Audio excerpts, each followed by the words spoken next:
Ok, test micro 1, 2, 1, 2. Même pourquoi je fais ça, ça n'a aucun sens. Caméra, ça a l'air de rouler, et ben c'est magnifique, on y va. Nous voici dans cette vidéo qui sera la première d'une série de tutoriels. Tutoriels dans lequel je t'expliquerai comment confectionner un vélo électrique solaire. Nous allons y aller étape par étape. Et la première étape consistera dans l'installation de ce petit moteur électrique 750 watts pédalier dans mon petit vélo que je n'ai pas respecté ces derniers temps et qui mériterait un petit coup de neuf. Je n'ai pas l'intention de te noyer sous les informations. Si tu es juste là pour l'installation, eh ben on fonce, on y va, c'est direct. Par contre, si tu souhaites avoir un peu plus d'informations sur les prochaines étapes et sur d'éventuels trucs que j'ai envie de raconter, ce sera à la fin de la vidéo pour pas saouler les gens. Allez, c'est parti! Il vous faut pas tant d'outils que ça au final. Plutôt accessible, plutôt facile. Je pourrais pas dire que vous étiez pas au courant, je suis un mauvais visionnaire. Franchement, je le fais, mais ça n'a rien de compliqué. Je vais juste remplacer ce qui est mort par ce qui est bon. Dérailleur, ça dégage. Cassette, ça dégage. La chaîne, elle est morte, ça dégage. Alors là, l'idée, c'est de virer le pédalier, et ça, c'est drôle.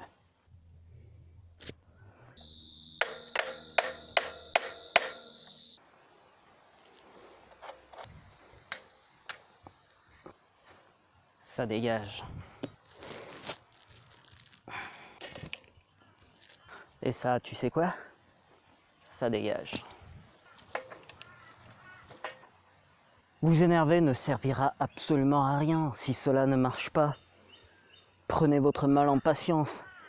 Un peu de détermination et tout ira bien.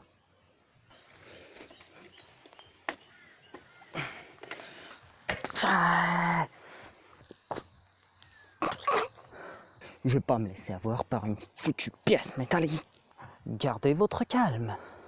Tu n'as que le statut de pièce métallique inerte. Voilà.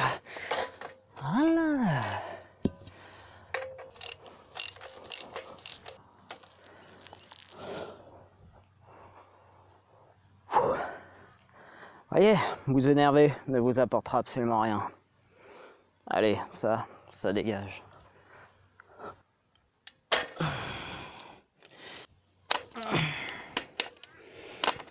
Bah ouais, on blague, mais bon, là, on va y aller. Clairement, ça dégage. Allez, ça dégage. Allez hop, ça dégage. Ça gicle. Hop, ça dégage, ça dégage.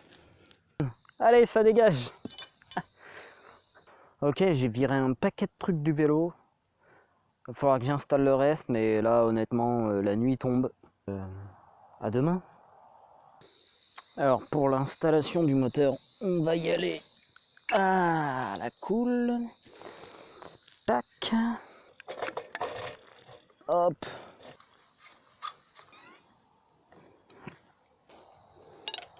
Et ben voilà, ça bouge plus.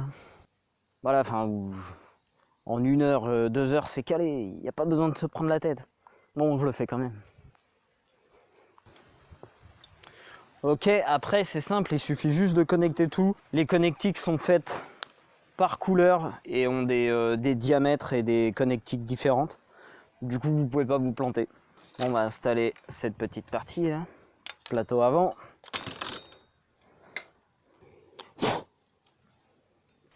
Bon, je peux pas terminer parce que je peux pas mettre le dérailleur arrière. Du coup, niqué, je pourrais pas l'utiliser maintenant. Mais je vais y mettre la batterie et on va voir si ça fonctionne.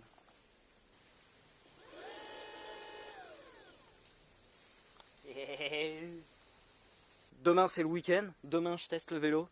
Allez, à demain. Oui, vous l'aurez remarqué, nous ne sommes pas le lendemain. Quelques 2000 km se sont écoulés, ma barbe a poussé et j'ai pété un tas de trucs sur le vélo.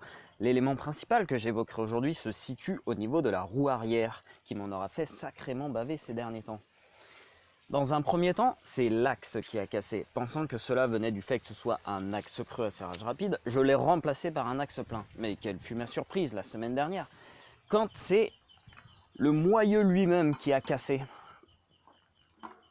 me laissant en rade au milieu de nulle part. Je vous explique le pourquoi du comment et comment rectifier ce problème. D'après ce que j'en ai compris, il y aurait deux types de moyeux. Celui où tu viens visser ta cassette, dans lequel se trouve le mécanisme de roue libre, celui que j'avais et qui a cassé, et celui dont j'ai fait l'acquisition qui est un moyeu à corde de roue libre, sur lequel tu viens encastrer ta cassette. La différence majeure se situe au niveau du positionnement du roulement à billes. Sur celui-ci, il est beaucoup plus excentré et se positionne au niveau de l'attache du cadre, ce qui fait que peu importe le pignon que tu utiliseras, tu trouveras toujours quelque chose pour maintenir ta force, pour soutenir ta force, et tu minimiseras les risques de casse. Au contraire de l'autre, que tu viens visser sur le système, moi le système est cassé à l'intérieur, mais normalement, mets-toi en tête qu'il équivaut aux 3 premiers pignons, ce qui fait que quand tu utilises tes 3 premiers pignons, tu as quelque chose pour maintenir ta force et tu minimises les risques de casse.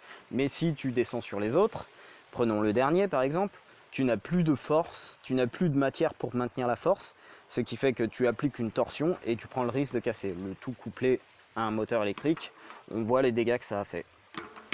Donc moi j'ai décidé de le remplacer par l'autre, je garde la roue, je vais enlever tous les rayons et les remettre sur l'autre, recalibrer, essayer de faire ça proprement, voir ce que ça donne. C'est une première pour moi, je passe à l'action.